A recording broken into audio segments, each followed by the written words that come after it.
கல் என்று நினைத்தேன் உனையே,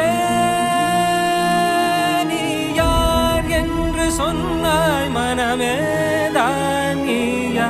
எதில் நீ இருந்தாய் எங்கோ மறைந்தாய், உன்னை தேடி அலைந்தேன் எனக்குள்ளே தெரிந்தாய்.